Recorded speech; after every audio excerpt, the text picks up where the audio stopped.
रामकृष्ण हरी. जग खूप बदललंय, माणसं बदललीत, पण संतांचे शब्द आजही तितकेच जिवंत आहेत. जर तुम्हाला वाटत असेल की संतांची वाणी म्हणजे फक्त टाळ मृदंगाचा गजर, तर थांबा. आजचा हा व्हिडिओ तुमचे डोळे उघडणारा ठरेल. मऊ मेणाहून आम्ही विष्णुदास कठीण वज्रास भेदू या उक्तीप्रमाणे आज आपण अशा विचारांचा सामना करणार आहोत जे तुमच्या आयुष्यातील संघर्षाला दिशा देतील. तयार रहा. हा अनुभव तुमच्या विचारांची दिशा बदलून टाकेल. मित्रांनो, आपण मंदिरात जातो, देवाला शोधतो, पण विचार करा, जर देवच प्रत्यक्ष तुमच्या समोर आला आणि म्हणाला की तू मला ओळखलं का, तर तुमची प्रतिक्रिया काय असेल? संत गोरा कुंभार आणि संत नामदेव महाराज यांच्या भेटीतला हा एक असा प्रसंग जो तुमच्या जगण्याची व्याख्या बदलून टाकेल. जिथे मी आणि तू हा पडदा फाटून जातो आणि उरते ती फक्त एक ऊर्जा. आज आपण अशा एका अभंगाचा अर्थ पाहणार आहोत जो तुम्हाला स्वतःच्या अस्तित्वाची ओळख करून देईल. हा व्हिडिओ शेवटपर्यंत नक्की पहा, कारण शेवटच्या ओळीत तुमच्या आयुष्याचं कोडं सुटणार आहे. हा अभंग केवळ भक्तीवर नाही, तर तो स्वच्या ओळखीवर आहे. आजच्या काळात माणूस स्वतःला विसरला आहे. हा अभंग सांगतो की माणसामधला भेद मिटवून सर्वांकडे एकाच दृष्टीने पाहण्याची वृत्ती वाढते. आपण शरीराच्या पलीकडे जाऊन जेव्हा आत्मिक स्तरावर विचार करतो, तेव्हा जीवनातील दुःख आणि ताण कमी होतो. पोथी पुराणांपेक्षा स्वतःचा अनुभव एक्सपिरियन्स श्रेष्ठ आहे, हे हा अभंग शिकवतो. तू मज ओळखी, मी तुझ देखत. जर आपण समोरच्या व्यक्तीत स्वतःला पाहू लागलो तर वाद संपतील. स्वतःला केवळ देह न समजता आत्मवस्तू, शक्तिशाली आत्मा समजल्यामुळे भीती नाहीशी होईल. बाह्य जगातील गोंधळापेक्षा अंतर्मनातील अखंडता जपावी, हा विचार नैराश्यावर मात करण्यास मदत करतो. प्रत्येक चरणांचा भावार्थ खालीलप्रमाणे. पहिला चरण, एकमेकांमाझी भाव एकविध, असे एक बोध भेदरहित. भावार्थ येथे गोरोबा म्हणतात की भक्त आणि भगवंत यांच्यात आता दोन वेगळ्या भावना उरलेल्या नाहीत. भक्तीच्या एका अशा उंचीवर दोन्ही जीव एकमेकांत इतके मिसळून गेले आहेत की तिथे कोण कोणाची भक्ती करत आहे हे सांगणे कठीण आहे. एकविध भाव म्हणजे जिथे दुसरा कोणताही विचार नाही, फक्त एकच चैतन्य आहे. सामाजिक संदर्भ, त्याकाळी वर्णव्यवस्था आणि जातीभेदामुळे समाज विखुरलेला होता. संतांनी भेदभाव टाळून सर्वांमध्ये एकाच ईश्वराचा अंश पाहणे हा क्रांतिकारक विचार मांडला. नैतिक धडा, कोणालाही स्वतःपेक्षा कमी समजू नका. मानवी प्रतिष्ठा ही जन्मावर नाही, तर अंतर्यामी असलेल्या माणुसकीवर अवलंबून असते. डिजिटल युगातील उपयोग. आज सोशल मीडियावर इको चेंबर्स तयार झाले आहेत. लोक केवळ आपल्या विचारांच्या लोकांशी जोडले जातात आणि इतरांचा तिरस्कार करतात. हा एकविध भाव आपल्याला अल्गोरिदमच्या पलीकडे जाऊन माणसाकडे माणूस म्हणून पाहायला शिकवतो. वास्तविक उदाहरणे.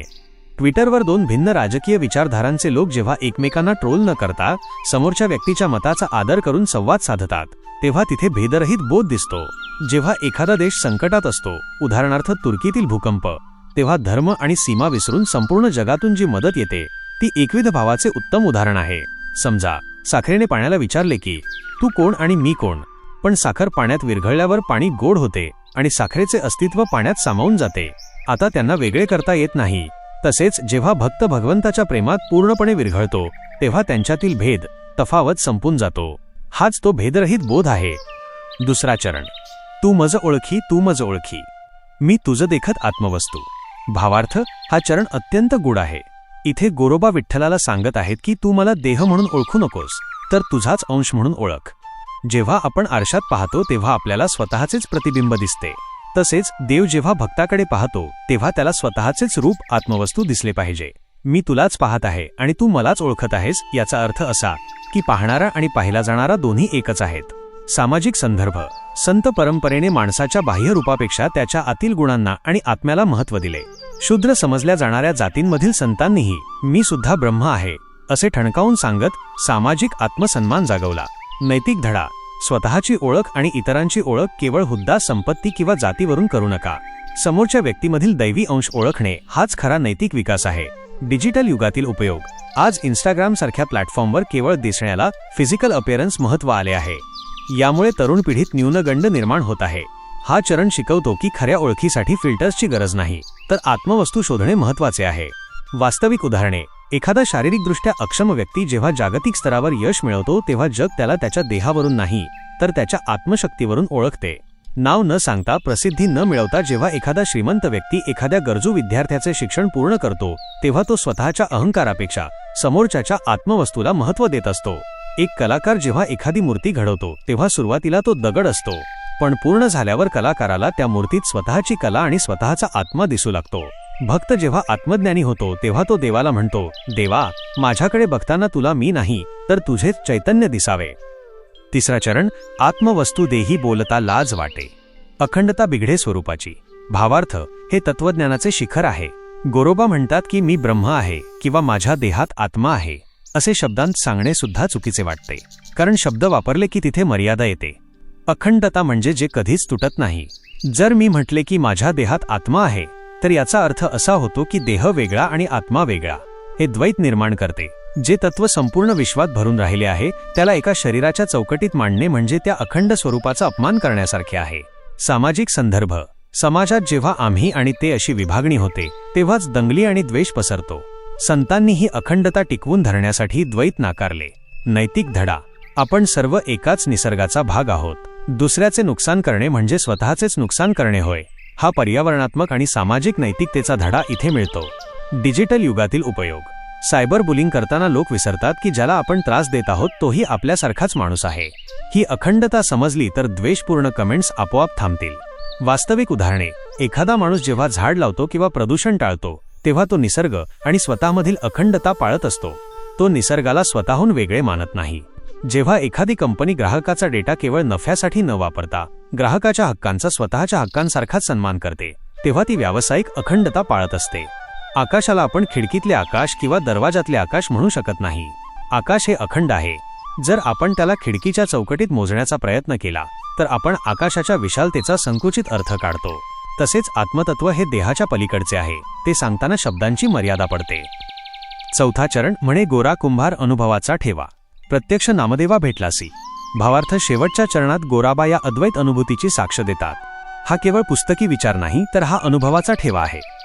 संत नामदेव जेव्हा गोरोबांना भेटले तेव्हा त्यांना कळले की भक्ती म्हणजे केवळ मूर्तीची पूजा नाही तर चराचरात देवाला पाहणे होय. नामदेवांना झालेल्या या साक्षात्काराचे वर्णन गोरोबा येथे करत आहेत. एका संताने दुसऱ्या संतामधील परब्रह्म ओळखणे हाच तो प्रत्यक्ष भेटीचा सोहळा आहे. सामाजिक संदर्भ. भक्ती ही केवळ पोथी पुराणात नसून ती प्रत्यक्ष माणसांच्या भेटीत आणि सेवेत आहे. गोरा कुंभार काम करणारे आणि नामदेव शिंपी काम करणारे यांची भेट ही श्रमिकांच्या एकतेचे आणि अनुभवाधिष्ठित ज्ञानाचे प्रतीक आहे. नैतिक धडा. केवळ उपदेश करू नका तर तो आचरणात आणा. नैतिकतेचा खरा पुरावा हा सिद्धांतात नसून अनुभवात आणि प्रत्यक्ष कृतीत असतो. डिजिटल युगातील उपयोग. आज इंटरनेटवर ज्ञानाचा महापूर आहे, पण अनुभवाचा ठेवा कमी आहे. लोक फेक न्यूज किंवा अर्धवट ज्ञानावर आधारित मते बनवतात. हा चरण आपल्याला प्रत्यक्ष अनुभव आणि सत्याची पडताळणी करण्याचे महत्त्व पटवून देतो. वास्तविक उदाहरणे. डिजिटल युगात एखादा अनुभवी तज्ज्ञ जेव्हा सोशल मीडियाच्या माध्यमातून तरुण पिढीला मोफत मार्गदर्शन करतो तेव्हा तो आपला अनुभवाचा ठेवा प्रत्यक्ष वाटत असतो. केवळ भाषणात पर्यावरणावर बोलण्यापेक्षा जे लोक प्रत्यक्षात प्लॅस्टिकचा वापर सोडून नैसर्गिक जीवन जगतात ते गोरा कुंभार यांच्या अनुभवाच्या ठेव्याप्रमाणे कृतिशील आदर्श मांडतात. दोन दिवे जेव्हा शेजारी जळतात तेव्हा त्यांचा प्रकाश एकमेकांत मिसळून एक होतो. कोणता प्रकाश कोणत्या दिव्याचा आहे हे सांगता येत नाही. नामदेव आणि गोराबा यांची भेट ही अशाच दोन प्रकाशमय आत्म्यांची भेट आहे जिथे केवळ ईश्वरी चैतन्याचा अनुभव उरतो. या अभंगातून आपल्याला काय शिकवण मिळते? अभंगाच्या सुरुवातीलाच एकमेकांमाझी भाव एकविध असे म्हटले आहे. याचा अर्थ भक्त आणि भगवंत यांच्यात कोणताही फरक नसून ते दोन्ही एकच आहेत. खरी भक्ती तीच जिथे मी आणि तू हा भेदभाव उरत नाही. तू मज ओळखी, मी तुझं देखत आत्मवस्तू. या ओळींतून संत गोरा कुंभार सांगतात की देव कुठे बाहेर नसून तो आपल्यातच आत्मरूपाने वास करतो. समोरच्या व्यक्तीतही तोच परमात्मा आहे हे ओळखणे म्हणजेच खरे ज्ञान होय. जेव्हा आपण आत्म्याला देहात मर्यादित करतो किंवा त्याचे शब्दांत वर्णन करण्याचा प्रयत्न करतो तेव्हा त्याच्या अखंड स्वरूपाला बाधा येते. आत्मज्ञान हे बोलण्यापेक्षा अनुभवाचा विषय आहे हे यातून स्पष्ट होते. शेवटच्या कडव्यात गोरा कुंभार संत नामदेवांना उद्देशून म्हणतात की हा केवळ तात्विक विचार नाही तर तू प्रत्यक्ष समोर उभा आहेस, हा माझ्या अनुभवाचा ठेवा आहे. जेव्हा अहंकार गळतो तेव्हाच संतांच्या रूपात किंवा चराचरात ईश्वराचे दर्शन घडते. थोडक्यात सांगायचे तर हा अभंग आपल्याला शिकवतो की भक्तीमध्ये द्वैत नसावे. ईश्वराला बाहेर शोधण्यापेक्षा स्वतःच्या अंतरात्म्यात आणि प्रत्येक माणसात त्याला पाहणे हाच खरा बोध आहे. हा अभंग अनुभवाचा कसा आहे हे उदाहरणातून समजून घेऊ. समजा तुम्ही एखाद्या गरजू व्यक्तीला मदत करत आहात. जर तुम्ही मी दाता आहे आणि हा याचक आहे या भावनेने मदत केली तर तो भेद झाला. पण जर तुम्हाला अशी जाणीव झाली की ज्याला भूक लागली आहे तो माझ्यासारखाच आहे आणि त्याच्या रूपाने मी स्वतःचीच भूक भागवत आहे तर तो एकविध भाव झाला.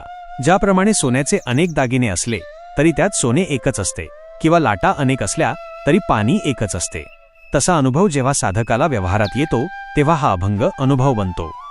आजच्या म्हणजेच सध्याच्या काळातील नवीन पिढीसाठी अभंगाचा संदेश. मित्रांनो, आज आपण कनेक्टेड आहोत असं म्हणतो इंस्टाग्राम व्हॉट्सअपमुळे, पण खरंच आपण एकमेकांशी जोडले गेलो आहोत का? आपण फक्त एकमेकांचे प्रोफाईल्स पाहतो, माणूस नाही.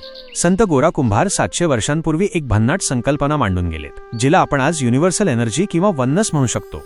आपण लोकांना रिच पूर, कूल अनकूल अशा टॅग्समध्ये अडकवतो. गोरोबा म्हणतात, हे टॅग्स काढा, भेदरहित बोध. समोरच्या व्यक्तीचा वाइब ओळखा, जो तुमच्यासारखाच आहे. आपण आज बॉडी इमेजबद्दल खूप बोलतो, पण गोराबा म्हणतात, तू मज ओळखी, म्हणजे भावा. मला माझ्या लूकवरून जज नको करू, माझ्या आतल्या सोलला ओळख.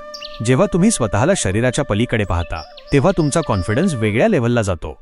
आपण आपलं आयुष्य विभागांत वाटलंय, personal life, social life, work life. Goroba म्हणतात, ते अखंड ठेवा. जे तुम्ही मंदिरात आहात तेच तुम्ही ऑफिसमध्ये, आणि तेच तुम्ही मित्रांमध्ये असा. तुमचं खरं स्वरूप बदलू नका. गुगलवर माहिती मिळेल, पण अनुभव नाही. प्रेम कसं करायचं हे वाचून कळत नाही, ते करावं लागतं. तसंच अध्यात्म ही वाचण्याची गोष्ट नसून ती फील करण्याची गोष्ट आहे. थोडक्यात काय, तर समोरच्याला ऑब्जेक्ट म्हणून न पाहता स्वतःचाच एक भाग म्हणून पाहणं, हाच संत गोरा कुंभारांचा आजच्या पिढीला दिलेला अल्टिमेट लाईफ हॅक आहे. तुमच्यासाठी आजची कृती ॲक्शन पॉइंट. हा अभंग आपल्याला शिकवतो की अध्यात्म हे केवळ मंदिरात नसून ते आपल्या दृष्टिकोनात आहे. आपण ज्याला भेटतो त्या व्यक्तीमध्ये देवाला पाहणे म्हणजेच भेदरहित बोध होय. आज दिवसभरात तुम्ही ज्या अशा व्यक्तीला भेटाल जिच्याबद्दल तुमच्या मनात राग किंवा आकस आहे, तिच्याकडे पाहताना केवळ एक विचार करा, या व्यक्तीमध्येही तोच आत्मतत्व एनर्जी आहे जो माझ्यामध्ये आहे. फक्त एकदाच त्या व्यक्तीला रागाच्या ऐवजी एकरूपतेच्या नजरेने पहा आणि तुमच्या मानसिक शांततेत काय बदल होतो याचा अनुभव घ्या. धन्यवाद. संतांची वाणी ही केवळ शब्द नसून ते जगण्याचे अमृत आहे.